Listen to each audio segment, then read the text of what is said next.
Jésus a tout accompli.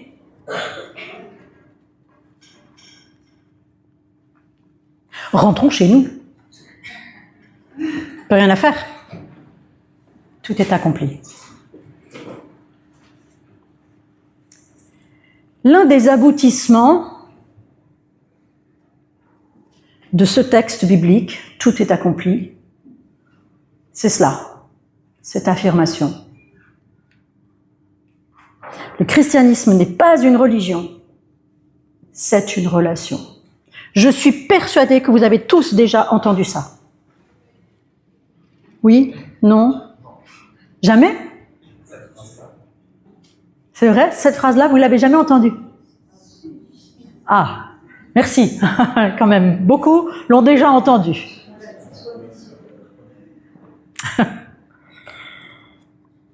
Cette phrase signifie, pour la personne qui la prononce, qu'elle se démarque de la compréhension habituelle de ce qu'est une religion. Elle refuse le placement du christianisme à côté de tous les autres systèmes religieux. Pour une part, si on définit la religion comme ça, bah oui. Si on définit la relation comme ça, bah oui, c'est normal.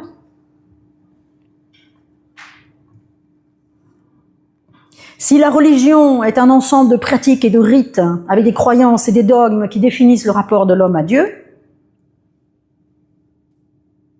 sommes-nous dans une religion?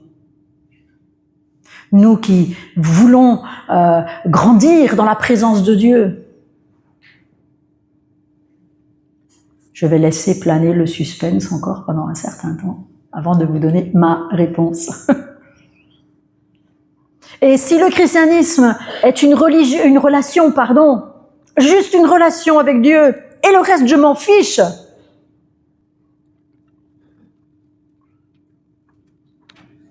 rentrons chez nous.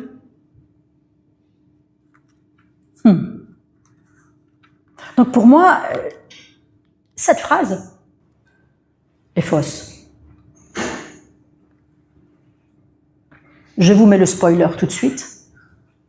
Le christianisme est une religion, est une relation. Ce n'est pas une religion dans le sens où c'est juste un ensemble de rites. Ce n'est pas une relation qui se passe de tous les rites, et d'ailleurs nous venons d'en vivre un de ces fameux rites qui nous mettent en présence du sacré, qui nous mettent en présence de Dieu. Nous sommes devant donc, encore une fois, une obligation de tenir deux choses en apparence contradictoires en équilibre. De très nombreux chrétiens s'affranchissent aujourd'hui de pratiques qu'ils jugent inutiles, parce qu'elles seraient de l'ordre de la religion. Aller à un culte. De plus en plus d'évangéliques, chers amis, les statistiques le prouvent, de plus en plus d'évangéliques affirment être chrétiens tout seuls à la maison. Je n'ai pas besoin d'église parce que je suis en relation avec Dieu.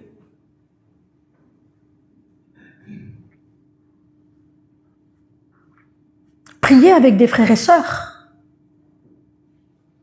Pourquoi faire?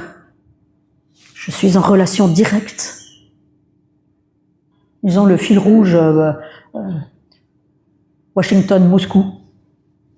Eux, ils ont direct la ligne avec...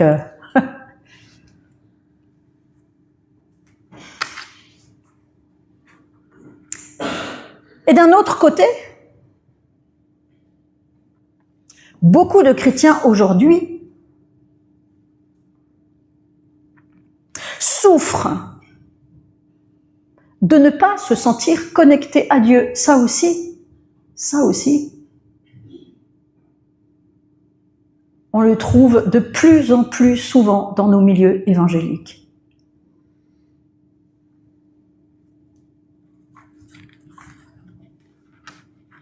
On a entendu pendant des décennies, lors des campagnes d'évangélisation, « Est-ce que tu as une relation personnelle avec Jésus ?» Et ça a produit cette déconnexion de tout ce qui est collectif.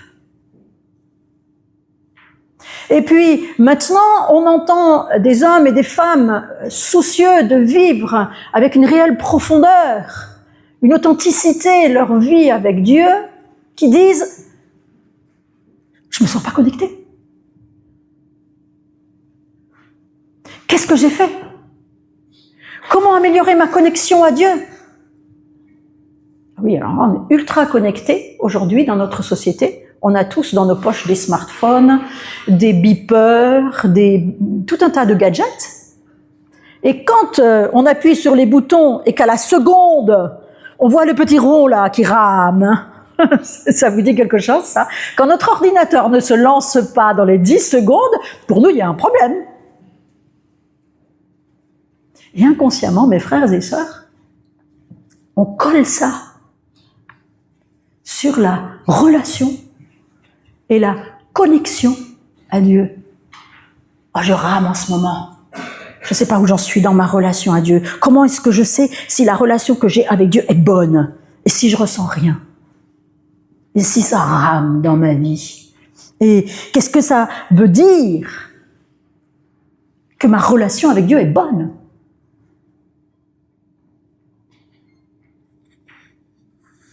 Comment savoir si je suis véritablement connecté?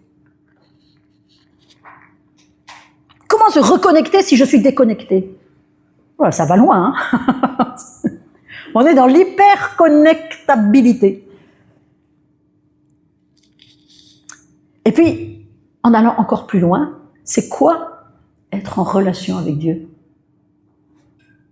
En fait, c'est ça mon sujet du jour. C'est quoi être en relation avec Dieu? Que dit la Bible sur ce sujet-là? Alors j'ai choisi un texte qui va peut-être vous surprendre, mais c'est Matthieu 7, versets 13 à 27. On est dans le sermon sur la montagne.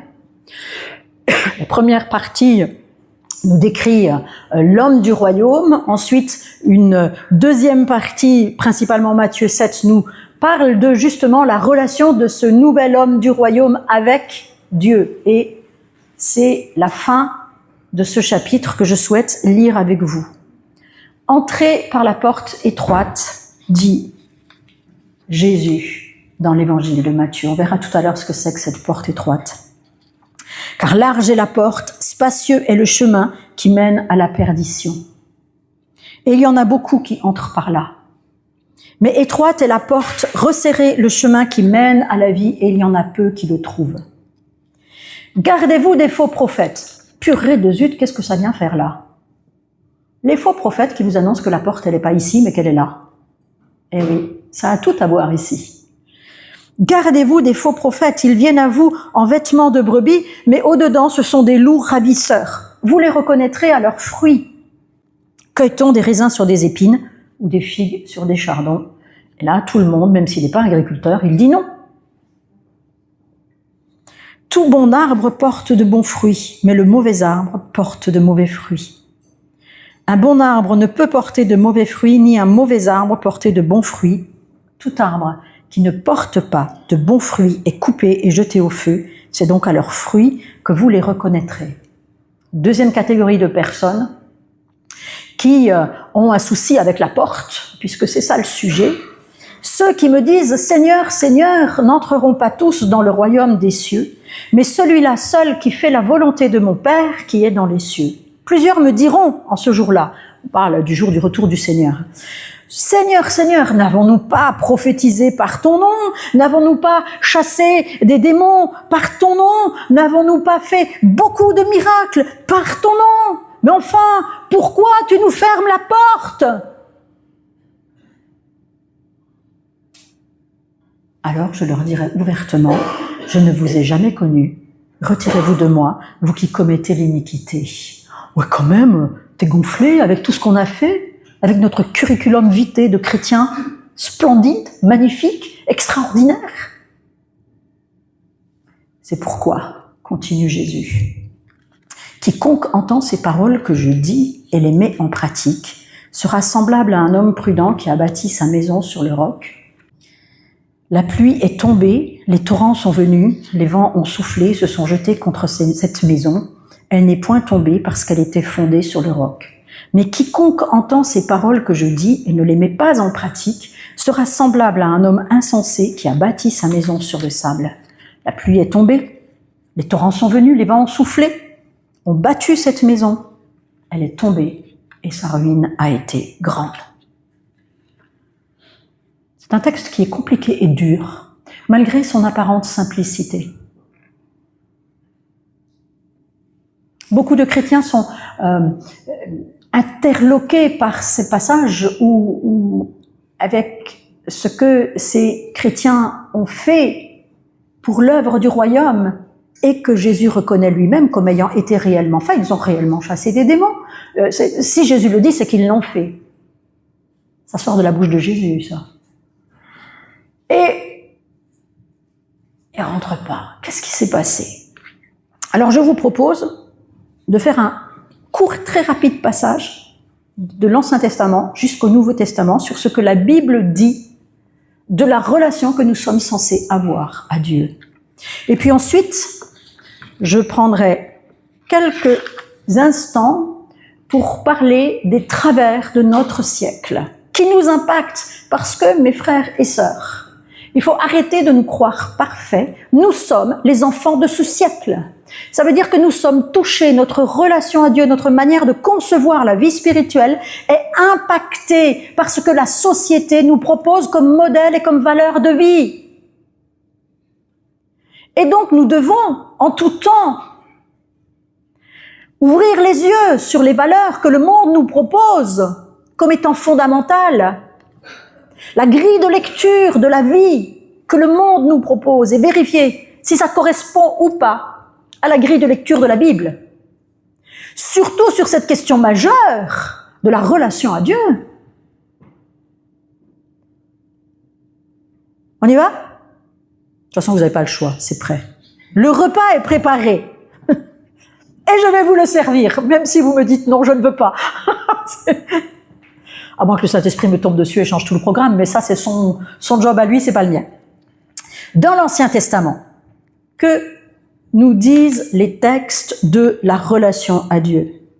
Dès le début, le texte biblique utilise un vocabulaire qui est proche des contrats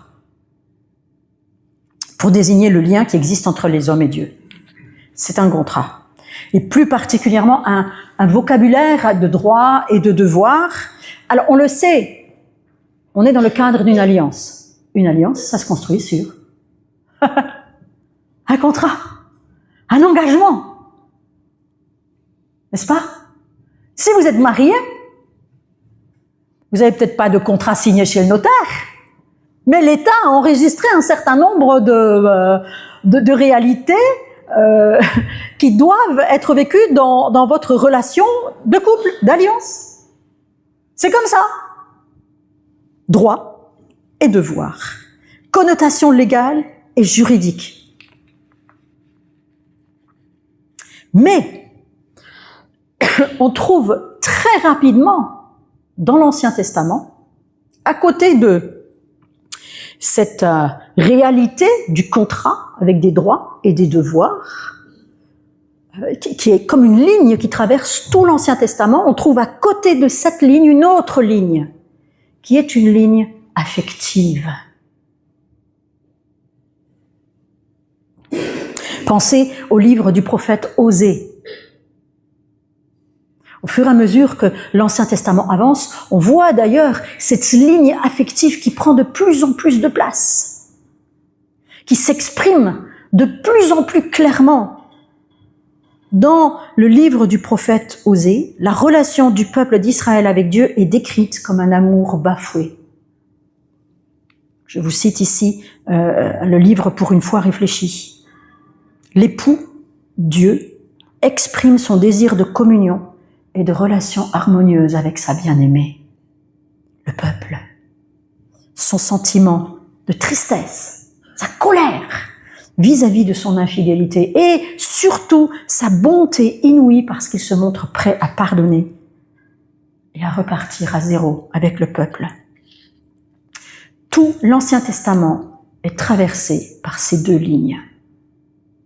D'un côté, Dieu établit avec l'être humain un contrat sous condition d'obéissance, comme la loi de Moïse, et ça c'est de l'ordre de la religion, des rites, d'une structure immuable.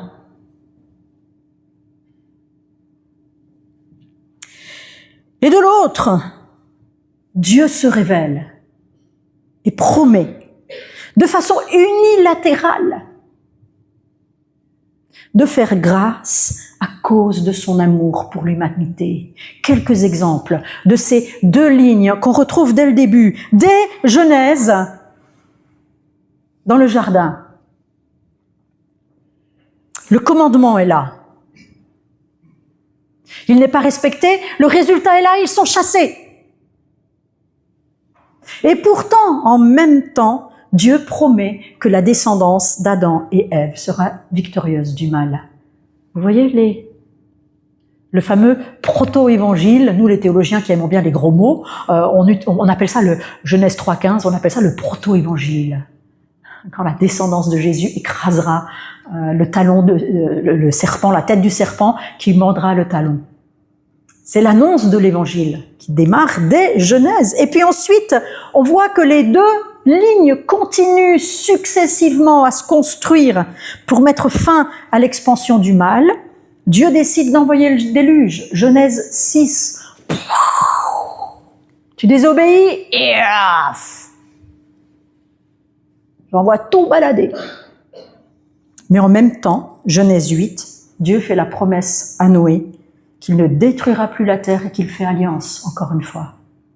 Et ce duo va continuer à progresser, justice et loi, amour et promesse de l'autre côté, jusqu'à l'évangile. Jusqu'à l'évangile, mes frères et sœurs. Dans le Nouveau Testament, la promesse de l'alliance nouvelle et éternelle est réalisée. Tout est accompli. Parce que l'obstacle du péché est contourné, l'Esprit Saint nous est donné pour faire de nous un temple saint.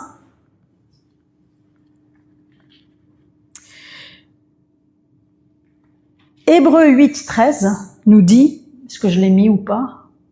Non, je ne l'ai pas mis, c'est dommage, c'est pas grave. Hébreux 8, 13 nous dit, en parlant d'une alliance nouvelle, Dieu a rendu ancienne la première. Or, ce qui devient ancien et qui vieillit est près de disparaître. Ah ben voilà, Joël, tu vois, c'est fini tout ce qui est religion. L'ancienne alliance est prête de disparaître. Fout, on s'en occupe plus.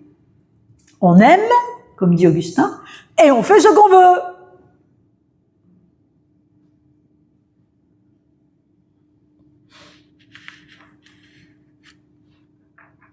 Pas tout à fait quand même. Hein.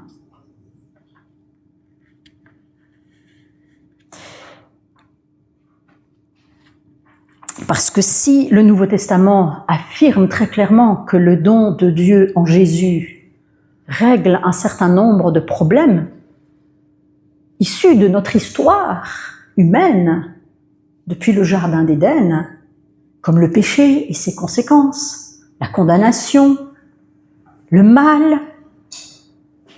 Si le péché règle, si la croix, la nouvelle alliance règle toutes ces choses,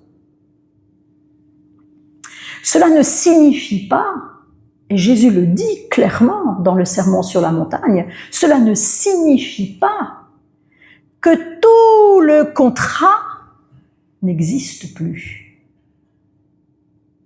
Moi, je vous dis, oui, il vous a été dit,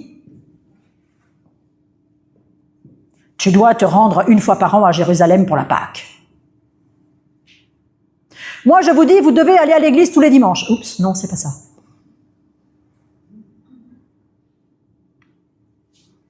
C'est pas ça, hein? C'est ça ou c'est pas ça? Là, vous vous dites, mais où elle va, là?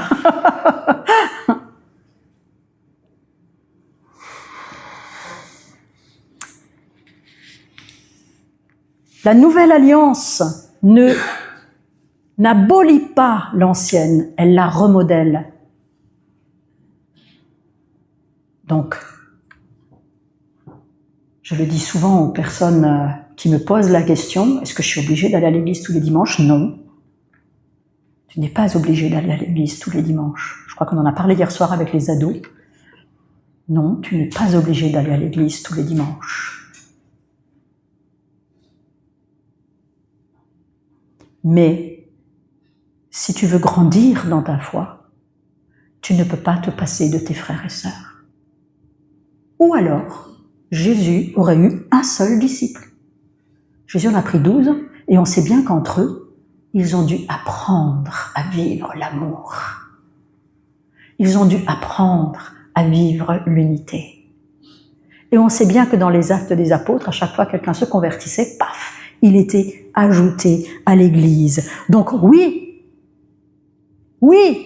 la nouvelle alliance est différente de l'ancienne, mais elle ne l'abolit pas, elle la complète. Si la relation à Dieu le Père passe aujourd'hui par le chemin ouvert par Jésus, et nous y marchons par la force du Saint-Esprit en nous, si nous avons des privilèges, s'il n'y a aucune autre condition que de celle de s'approcher, si la garantie est éternelle, si la garantie est éternelle parce que le sang de Jésus coule éternellement, nous dit l'Épître aux Hébreux, cela ne signifie pas que nous n'avons rien à mettre en œuvre pour participer à l'œuvre que le Christ a accomplie pour nous.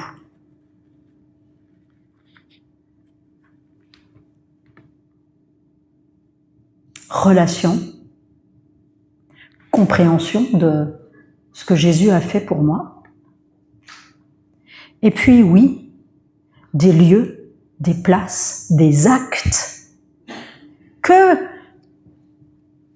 cet amour personnel, cette relation personnelle avec Jésus amène forcément à l'existence. Jacques, l'apôtre Jacques, va jusqu'à mettre en doute la foi de quelqu'un qui ne porte pas certaines œuvres. Dans le texte biblique, nous l'avons vu aussi la semaine dernière dans le cadre du partage biblique, Jacques 2, les versets 13 à 26, dit clairement la foi sans les œuvres est morte. Et lorsqu'il parle de ce texte-là, il spécifie les actes de justice sociale. Si tu vois un frère qui est dans le besoin, tu lui dis « Oh, mon frère, sois béni. Dieu te bénit. Dieu te fait grâce. Dieu va agir. Toi, tu as du pognon, mais lui, il n'en a pas. » Ta foi, dit Jacques, est morte. Ce n'est pas la foi de Jésus. Ce n'est pas l'évangile de Christ qui habite en toi. C'est ça ce que Jacques dit. Et on peut aller beaucoup plus loin que juste l'élément de justice sociale. Les fruits que nous sommes invités à porter, c'est quoi? C'est les fruits de l'esprit qui sont de l'ordre de mon caractère personnel. La patience, la maîtrise de soi, la joie, tout ça c'est moi, mais aussi moi et les autres. Je vais l'apprendre où? Dans l'église. Quand je vais me coltiner avec le frère ou la sœur qui franchement sont très, très, très pénibles. N'est-ce pas?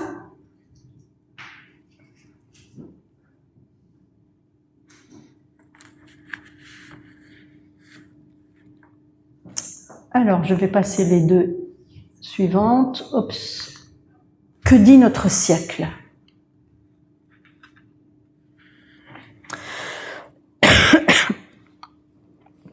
Entre l'invitation à entrer dans la relation à Dieu par la porte étroite, qui est l'œuvre de Jésus, folie pour le monde. C'est une folie.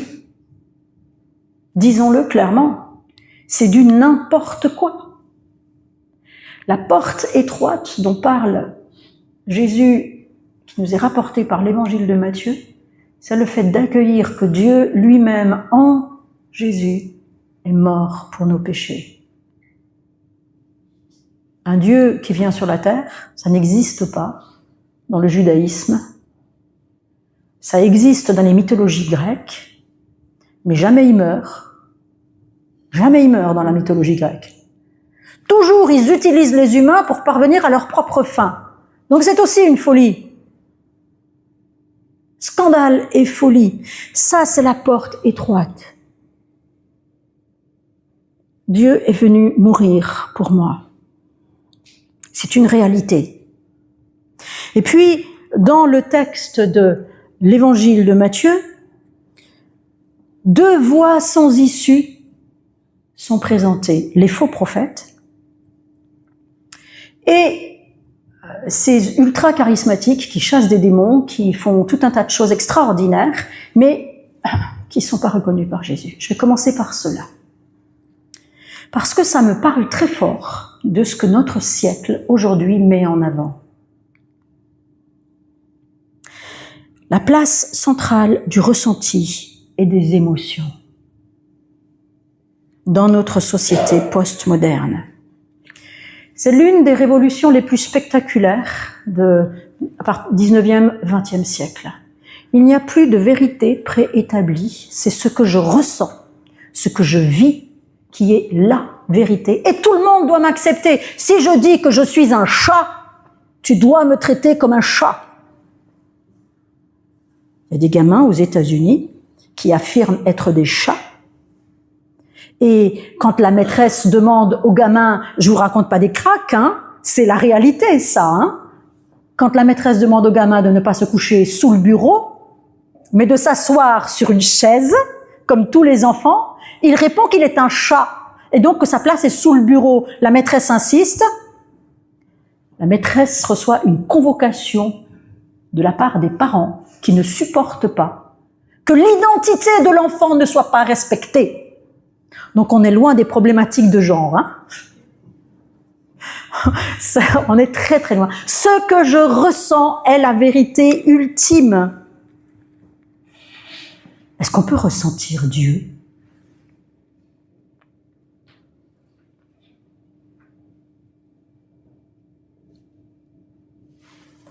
Est-ce que ma relation à Dieu est de l'ordre du ressenti ? Ça, c'est une question fondamentale pour nous, mes frères et sœurs. 99,5% du temps de ma vie chrétienne, et ça fait plus de 40 ans que je suis convertie et baptisée, je ne ressentais pas Dieu. Est-ce que Dieu n'était pas là ? Est-ce que Dieu ne m'aimait pas ? Est-ce que Dieu m'aime quand je ne le ressens pas ? Est-ce que je suis en relation avec Dieu quand je ne le ressens pas ? Le tableau que j'ai passé tout à l'heure, dans aucune des cases, il y a marqué mes émotions. Plus.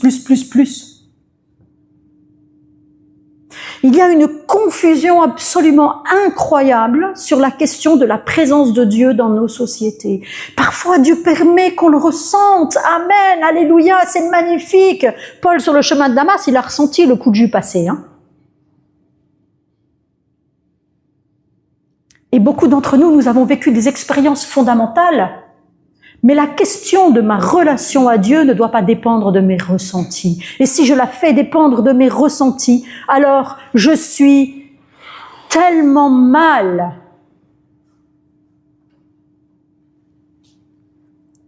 Nous devons apprendre à évangéliser nos sens. S'il y a quelque chose que vous devez retenir aujourd'hui, c'est ça. Évangélisez vos sens. Nous sommes des êtres sensoriels, c'est un don de Dieu, comme notre intelligence, comme notre parole, mais nous devons apprendre à évangéliser cela.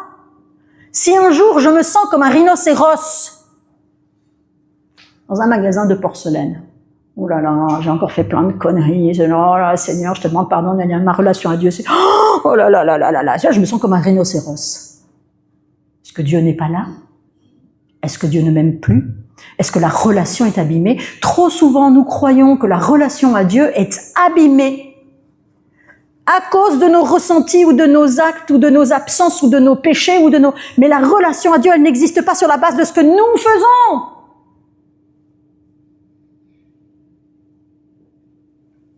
Ce matin, je suis abonnée, vous savez, à quelques auteurs que j'apprécie particulièrement et qui tous les jours envoient des méditations. Ce matin, un de ces auteurs a envoyé une méditation. Je vous invite à vous abonner à son blog, à ses réseaux sociaux. Il s'appelle Philippe Tarabon, T-A-R-A-B-O-N. C'est un homme qui a une profondeur d'analyse de la parole et d'analyse des phénomènes sociétaux qui est absolument extraordinaire. Il a envoyé ce matin un petit message que j'ai lu juste avant la prédication et je me suis dit « Waouh, merci Seigneur, c'est génial ». Ce matin, il a envoyé une parabole, la parabole du rhinocéros et de la licorne. Je me suis dit « On est pile dans mon sujet ». La parabole du rhinocéros et de la licorne. Et il dit ceci. Il dit que nous avons un rêve, mes frères et sœurs. Nous voulons être des licornes. Ah, c'est beau, une licorne. Ça a des ailes, ça vole, c'est gracieux. Vous voyez ces petites images-là de contes de fées, hein. Même les garçons, ils veulent être des licornes. Pardon, hein. Pas rose, mais tout est beau pour une licorne. Elle traverse tous les dangers. Les chasseurs veulent l'attraper, mais non. Amen. Alléluia, je vole. Je suis une licorne au coucher du soleil. Tudu, gracieux. J'ai évangélisé. J'ai chassé les démons. Tout s'est bien passé. Amen. Alléluia. Ne vivre que par la grâce. Oui, mais parfois nous sommes des rhinocéros. Alors on s'évertue de ne pas être des rhinocéros. Le balourd, qui casse tout, qui y passera certainement pas par la porte étroite, qui pêche. Ah! Et le rhinocéros s'efforce de devenir licorne. Il regarde sa grosse corne là. Et il attend, il espère qu'elle s'affine, qu'elle devienne, que ses gros membres balourds deviennent les membres gracieux de la licorne. C'est ça, ces hommes et ces femmes qui ne souhaitent vivre que par la grâce, sans voir qu'il y a en eux, toujours, jusqu'au retour du Christ, un rhinocéros balourd. Il est en vous, il est en moi. Parfois, je suis balourde. Pardon, hein, excusez-moi, je suis pas la licorne parfaite pour vous servir. Hein. Ce mélange présent, comme le disait Luther, simul justus et peccator, toujours juste et pécheur en même temps. Ce mélange qu'un certain nombre de personnes n'acceptent pas. Même quand nous sommes rentrés dans la porte étroite, même quand nous vivons sur ce chemin resserré, nous sommes toujours et à la fois un rhinocéros malhabile, maladroit, pécheur, et, de temps en temps, une licorne gracile. Ne pas accepter cette double réalité dans la vie de foi, c'est courir le risque de se voir rejeté par le Seigneur parce que lui, il a accepté la lourdeur du rhinocéros. Oui, il n'a pas péché, mais le corps humain, la fatigue, la douleur, il l'a traversé.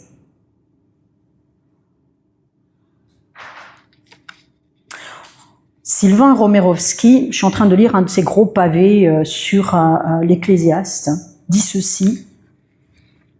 L'Écriture souligne qu'Israël n'a pas vu de forme de Dieu sur le mont Sinaï et que l'on ne doit pas se faire de représentation de Dieu. Car le contact physique du païen avec son idole nourrit en lui une idée faussée de Dieu et porte atteinte à la transcendance divine.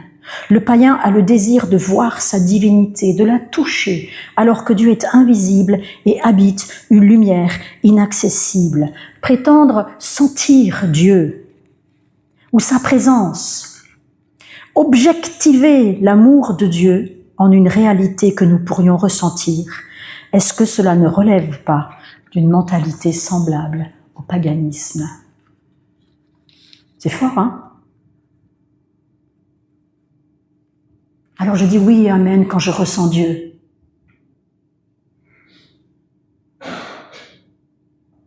Et je dis oui et amen quand je ne ressens pas Dieu.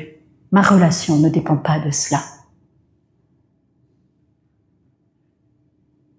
On ne sent pas que Dieu est là, dit Sylvain Romerovski. Quand j'étais responsable des ados à Marseille, on chantait un jour ce chant que j'interdis à tous les groupes de louanges de chanter. Je ne sais pas si je te l'ai déjà dit à toi. Oh, j'ai raté un truc là. Je ne veux pas que dans notre église, on chante le chant qui dit « Je sens que Dieu est là ». Je te le chanterai après. Il est dans J'aime. Seigneur, je sens que tu es là. Ça te dit quelque chose? Très bien, très bien, très bien, très bien. Va pas le chercher. Pourquoi je veux pas? Ce jour-là, il y a un petit ado à côté de moi qui m'a regardé paniqué. Il m'a dit, mais moi je sens rien. Qu'est-ce que je fais, Joël? Je sens rien. Je suis pas normale, Joël. J'ai jamais rien senti. Alors j'ai mis du temps. Sur le coup, j'ai pas réagi. Après, je suis retournée le voir en lui disant, c'est pas important que tu sentes rien parce que la parole de Dieu, elle dit que Dieu est là. Alors, je suis allée voir le groupe de louanges et je leur ai dit, moi, j'aimerais que vous chantiez, je sais que Dieu est là. Parce que la parole de Dieu l'affirme. Et que la vérité de la parole de Dieu qui dit un certain nombre de choses sur ma relation avec Dieu est plus vraie que ce que je ressens. Ou alors, je suis une enfant du siècle, mais pas une enfant de l'évangile. Ah oui.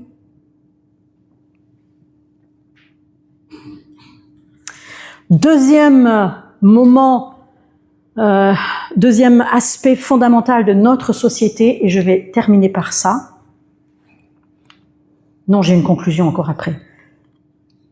Nous sommes dans un temps de clivage et d'opposition stérile. Si tu n'es pas 100% d'accord avec moi, je te dislike, je te zappe. Si je suis dans l'opposition, j'espère que vous allez voter aujourd'hui. Si je suis dans l'opposition, alors je suis vraiment dans l'opposition et tout ce que tu dis, je dis non. Même si au fond, parfois, sur certaines choses, je suis d'accord. Je dis non. Je porte le non. Je suis dans l'opposition. Alors je m'oppose à tout. Et à jamais. On n'en sort pas. Religion. Tu vas à l'église tous les dimanches matin, mais t'es dans une religion. Mais c'est pas bon, ça. Enfin.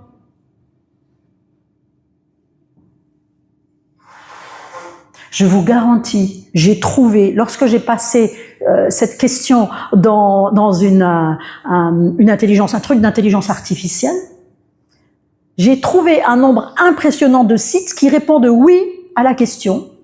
Le christianisme n'est pas une religion. Le christianisme n'est qu'une religion. J'ai même trouvé un site. Je ne vais pas vous donner l'adresse parce que vous allez aller le voir. Je le sais. Qui dit qu'il ne devrait plus y avoir de pasteurs et qu'on ne devrait plus donner d'argent à l'église.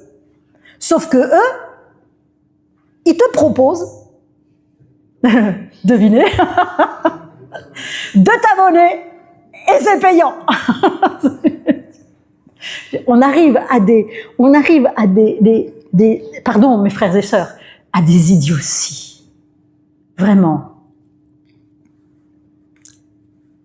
Il y a un mélange de vérité et d'erreur dans ces sites, et la plus importante de ces erreurs, c'est de refuser que le premier moyen de grâce et de croissance que Dieu nous ait donné,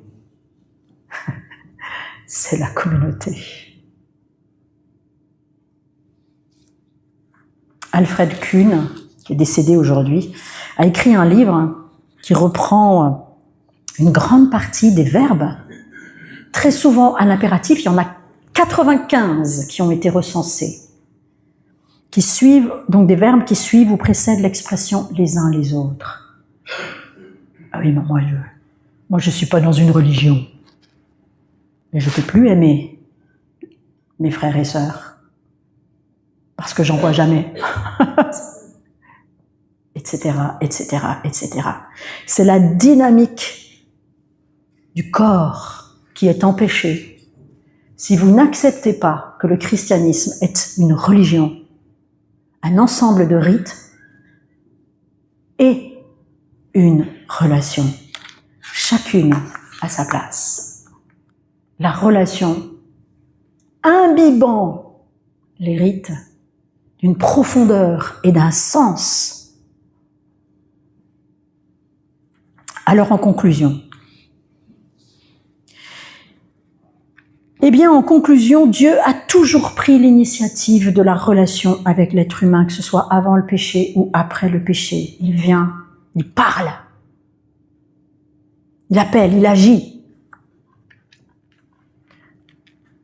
Il nous a laissé une quantité phénoménale de paroles.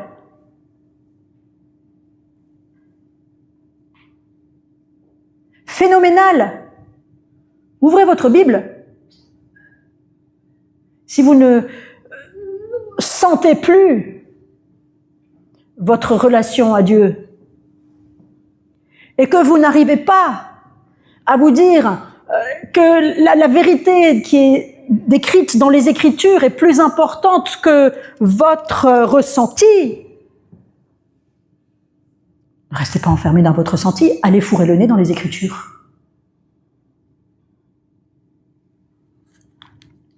Dieu parle, et moi j'écoute.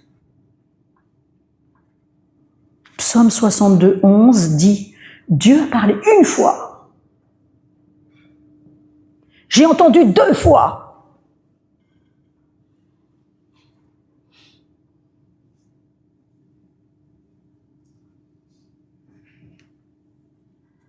Les rabbins comprennent le lien entre l'humain et Dieu comme un balancement entre l'oreille et la bouche. Si vous n'entendez pas Dieu, posez-vous cette question. Où j'en suis dans mon lien aux paroles de Dieu?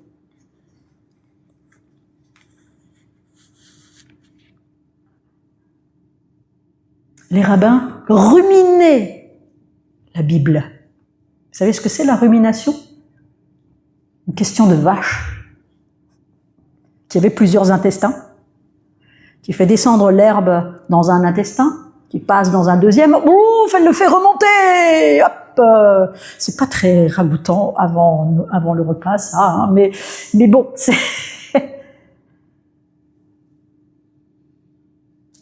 Nous, tout va tellement vite aujourd'hui. Chaque jour, il me faut une parole nouvelle. Ruminant. Dieu est un Dieu qui parle quand nous lisons les Écritures, qui nous parle du Christ. Et ensuite, ça nourrit ma prière. C'est là le cœur de la relation aujourd'hui, entre moi et Dieu. Ce dont la relation est composée, c'est ça. L'œuvre du Christ, ma participation.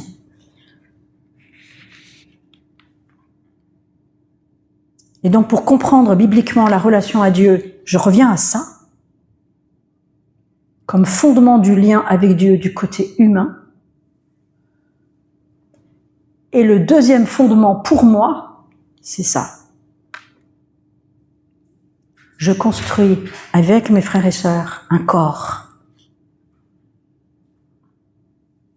Je partage une vie avec eux, avec ses hauts et ses bas, comme une conséquence, un lieu d'expression de cette nouvelle relation.